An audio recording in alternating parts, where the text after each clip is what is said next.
walafiat dimanapun anak-anak ibu berada.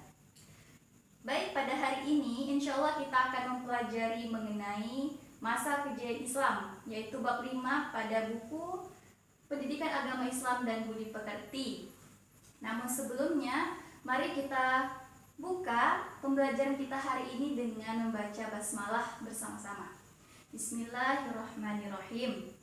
Semoga pembelajaran kita hari ini lancar, tidak ada kendala. Anak-anak ibu semua juga semoga dimudahkan oleh Allah dalam memahami apa yang ibu sampaikan nanti. Oke, namun sebelumnya ibu juga ingin memperkenalkan diri. Kenapa? Karena benar kata pepatah yang mengatakan bahwa tak kenal maka tak sayang, begitu ya.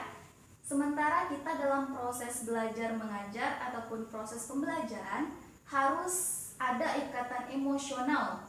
Paling tidak kita kenal wajah, tahu nama, begitu ya, supaya nanti pembelajaran kita ke depan akan lancar dan juga enak gitu ya.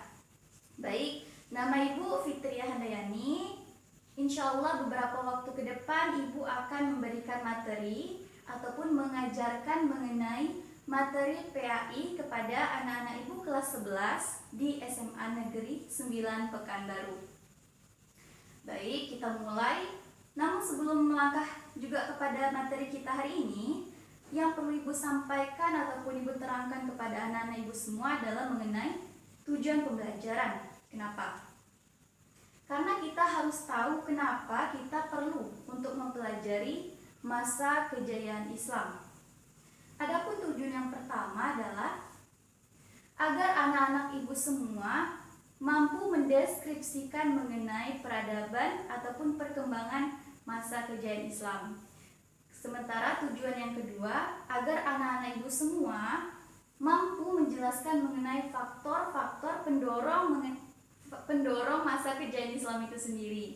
Kemudian yang ketiga adalah anak-anak ibu semua harus mampu menjelaskan mengenai faktor-faktor kemunduran ataupun yang membuat masa kejayaan Islam itu berakhir.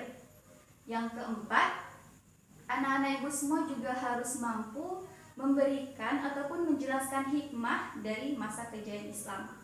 Dan yang terakhir atau yang kelima, anak-anak ibu semua juga harus mampu menampilkan sikap, menampilkan perilaku bersemangat dalam menumbuh kembangkan ilmu pengetahuan. Namun anak-anak ibu semua, yang tidak kalah penting adalah kenapa kita harus mempelajari sejarah. Nah, masa kejayaan Islam ini kan merupakan salah satu bagian dari sejarah Islam ya.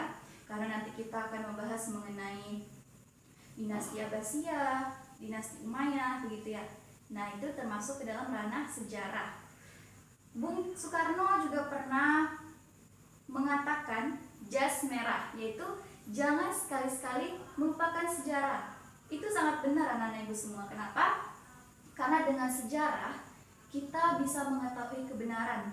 Dengan sejarah kita bisa mendapatkan pandangan, mendapatkan gambaran untuk mengambil keputusan terhadap permasalahan yang kita hadapi saat ini maupun di masa yang akan datang. Karena sejarah itu juga mengandung banyak hikmah, mengandung banyak pelajaran yang bisa kita ambil sehingga nantinya bermanfaat untuk diri kita maupun orang lain, gitu ya. Baik anak-anak ibu semua, langsung saja kita mulai pembelajaran kita hari ini. Karena kita juga dibatasi oleh waktu, kita langsung masuk saja kepada materi. Oke, langsung saja ibu sampaikan ataupun ibu tampilkan mengenai slide materi kita hari ini. Jika membahas mengenai masa kejayaan Islam, maka kita akan terfokus kepada dua dinasti. Yang pertama dinasti Umayyah, kemudian dinasti Abbasiyah. Dinasti Umayyah terbagi menjadi dua periode. Yang pertama di Damaskus, kemudian yang kedua di Andalusia. Ketika mereka berkuasa di Damaskus pada tahun 750, dinasti Abbasiyah pun mengambil alih kekuasaan mereka dan membunuh seluruh anggota keluarganya. Namun, ternyata ada satu yang selamat, yaitu Abdurrahman Ad-Dakhil yang melarikan diri ke Andalusia.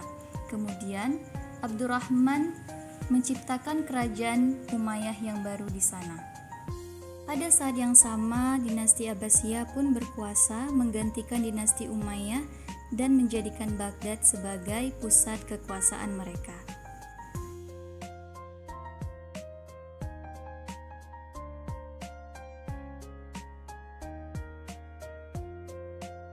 Selanjutnya adalah faktor pendorong masa kejayaan Islam.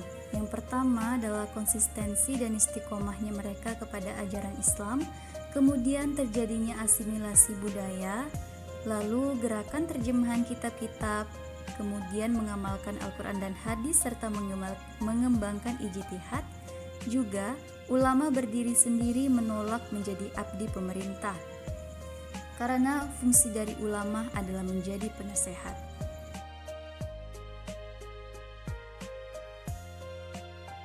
Selanjutnya adalah faktor kemunduran kejayaan Islam. Yang pertama adalah mereka mulai meninggalkan ajaran Islam, dibuktikan dengan banyaknya penguasa-penguasa yang suka berfoya-foya serta melakukan maksiat. Kemudian adanya pemberontakan. Lalu yang terakhir adalah invasi bangsa luar, di mana ketika bangsa Mongol menyerang Bani Abbasiyah, saat itu pula lah Bani Abbasiyah berakhir kekuasaannya. Baik, kali ini Ibu akan menampilkan dokumentasi mengenai peninggalan dinasti Umayyah yang masih ada hingga saat ini.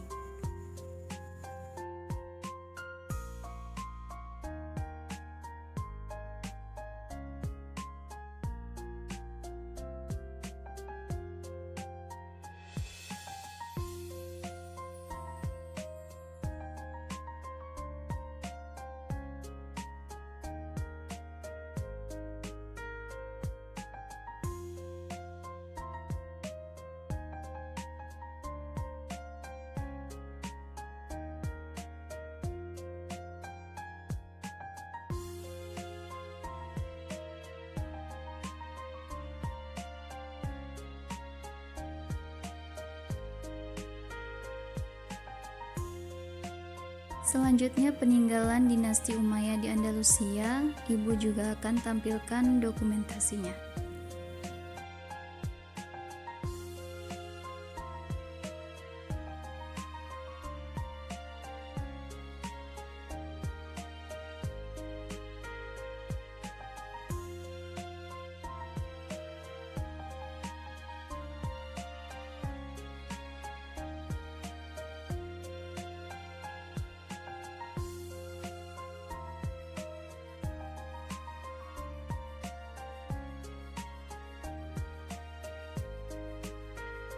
Tidak lupa pula berikut dokumentasi dari peninggalan-peninggalan dinasti Abbasiyah.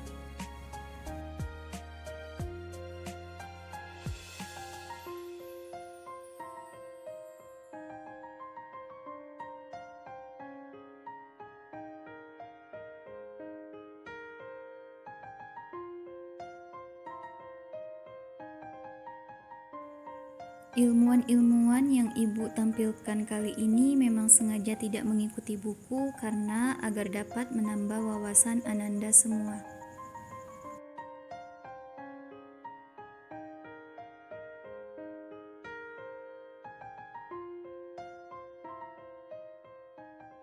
Nah, itulah tadi materi kita mengenai masa kejayaan Islam.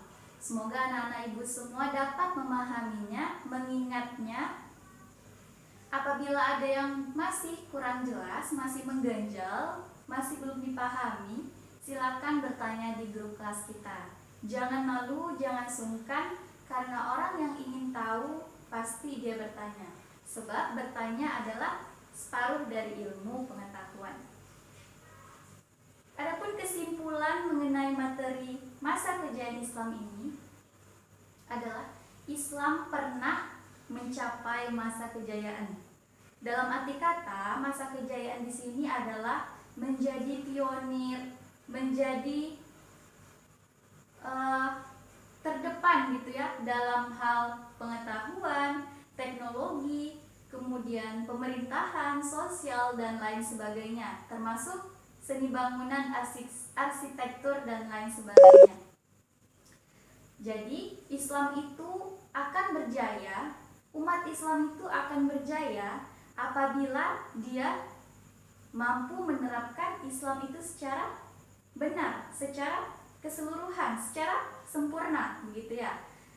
Apabila Islam ditinggalkan, apabila Islam diabaikan, nilai-nilainya tidak lagi dijadikan pondasi ataupun dasar kehidupan, maka tunggulah saat kehancurannya. Dan dari pelajaran yang sudah kita bahas tadi, kenapa masa kejayaan Islam itu mencapai kemunduran? Kenapa? Karena umat Islam pada saat itu sudah meninggalkan Islam. Mereka hidup berfoya-foya, kemudian mereka melakukan maksiat, begitu ya. Nilai-nilai Islam pokoknya sudah ditinggalkan. Ulama juga banyak yang dibui, begitu ya, banyak yang dizolimi, begitu. Sehingga akhirnya Allah cabut keberkahan itu, Allah tunjukkan kehancuran kepada mereka. Jadi ananda semua, kenapa sampai saat ini umat Islam memang yang terbanyak di dunia. Tapi lihatlah, teknologi, komunikasi, informasi, dan pengetahuan lain sebagainya dikuasai oleh siapa? Dikuasai oleh mereka-mereka yang berada di luar Islam. Karena umat Islam itu sendiri sudah tidak peduli lagi dengan ilmu pengetahuan.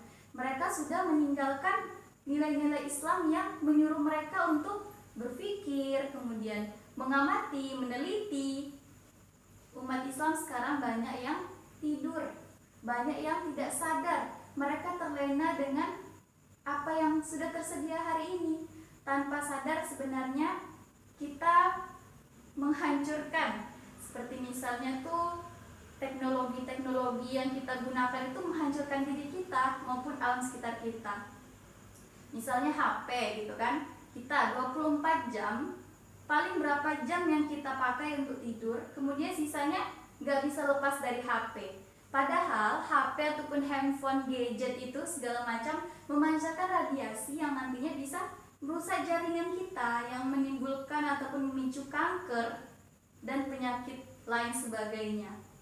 Jadi ananda semua, banyak sekali hikmah ataupun pelajaran yang kita dapat apabila kita mau mengkaji sejarah, apabila kita bersemangat untuk terus memperbaiki diri.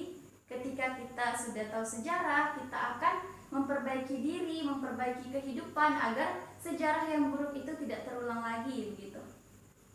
Jadi, itulah yang dapat Ibu sampaikan. Terakhir, Ibu ingin memberikan tugas kepada anak-anak Ibu semua. Anak-anak Ibu semua mungkin sudah punya buku ini ya.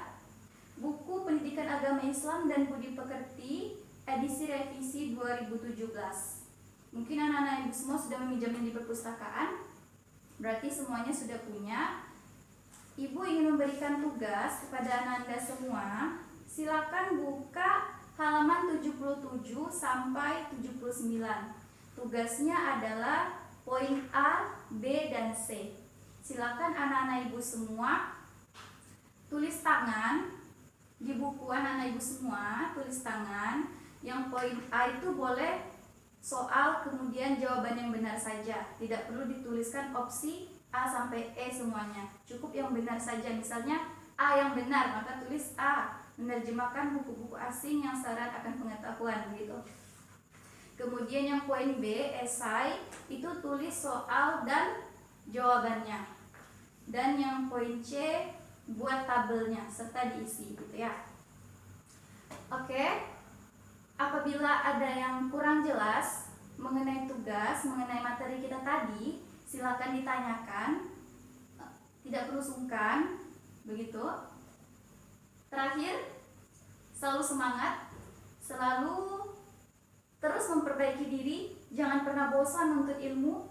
Kenapa? Karena apa kata Imam Ali bin Abi Thalib? Jika engkau mempunyai harta, engkaulah yang akan menjaga harta. Tapi jika engkau mempunyai ilmu, maka ilmulah yang akan menjagamu. Baik.